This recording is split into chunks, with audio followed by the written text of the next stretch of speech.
Ukrainian President Volodymyr Zelensky vows to defend the city of Bakhmut as Russian forces make small gains.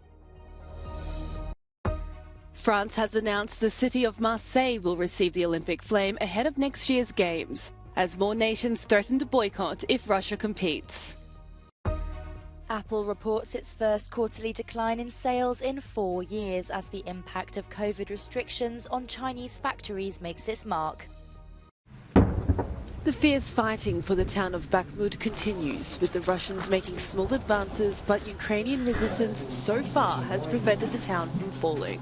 In between, dozens of civilians refuse to leave their homes. President Volodymyr Zelensky has vowed to defend the fortress city for, quote, as long as we can. Якщо буде пришвидшена зброя, а саме далекобійна зброя, ми не тільки не відійдемо від Бахмуту, ми почнемо деокупувати Донбас, який був окупований з 2014 року.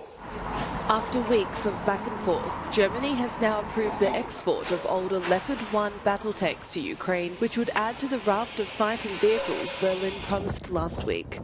For its part, Ukraine has opened a general case against Yevgeny Prigozhin, founder and commander of the Wagner Group, for alleged war crimes. Ukraine is still considering boycotting the Paris Olympics next year if the International Committee accepts Russian and Belarusian athletes under a neutral flag.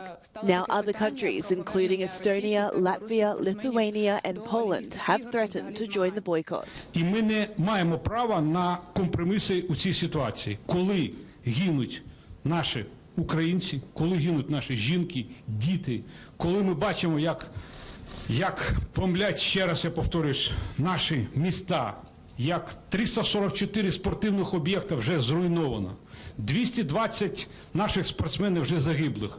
Ми не можемо на сьогоднішній день мати компроміси стосовно допуску російських і білоруських спортсменів. The controversy has overshadowed the announcement that the Olympic flame will start its journey in Marseille in April. The Summer Games will be held from next year and the Paralympics from August.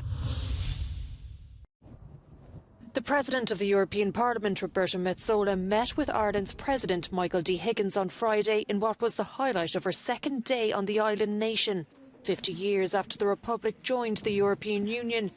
Metsola thanked Ireland's residents for welcoming some 70,000 Ukrainian refugees into their homes. The day before, after she received a standing ovation in Dáil Éireann, Ireland's House of Parliament, she said the EU will remain at Ukraine's side for as long as it takes. For 343 days now, Russia's brutal and illegal invasion of sovereign, independent Ukraine and the bravery of Ukrainian people remind us that progress and justice cannot be taken for granted. Democracy cannot be taken for granted. Europe cannot be taken for granted.